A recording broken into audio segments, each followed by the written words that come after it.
Bacaan firman kita hari ini terdapat pada Wahyu pasal 8, materai yang ketujuh. Dan ketika anak domba itu membuka materai yang ketujuh, maka sunyi senyaplah di sorga, kira-kira setengah jam lamanya. Lalu aku melihat ketujuh malaikat yang berdiri di hadapan Allah, dan kepada mereka diberikan 7 sangkakala.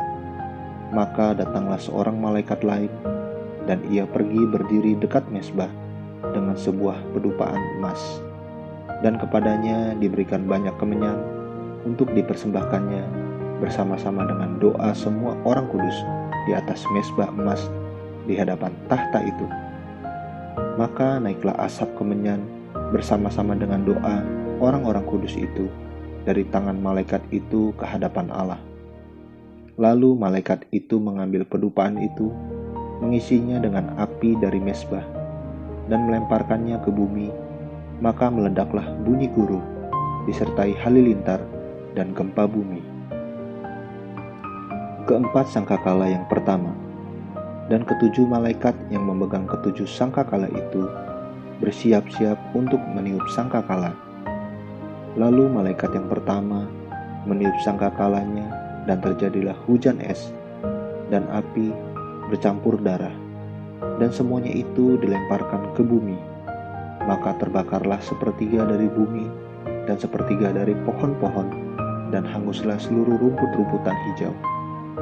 Lalu malaikat yang kedua meniup sangkakalanya, dan ada sesuatu seperti gunung besar yang menyala-nyala oleh api dilemparkan ke dalam laut, dan sepertiga dari laut itu menjadi darah.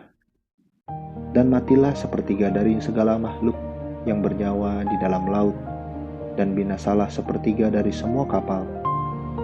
Lalu malaikat yang ketiga meniup sangkakalanya, dan jatuhlah dari langit sebuah bintang besar, menyala-nyala seperti obor, dan ia menimpa sepertiga dari sungai-sungai dan mata-mata air.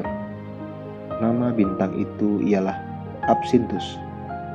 Dan sepertiga dari semua air menjadi absintus, dan banyak orang mati karena air itu, sebab sudah menjadi pahit. Lalu malaikat yang keempat meniup sangkakalanya, dan terpukullah sepertiga dari matahari, dan sepertiga dari bulan, dan sepertiga dari bintang-bintang, sehingga sepertiga daripadanya menjadi gelap, dan sepertiga dari siang hari tidak terang, dan demikian juga malam hari.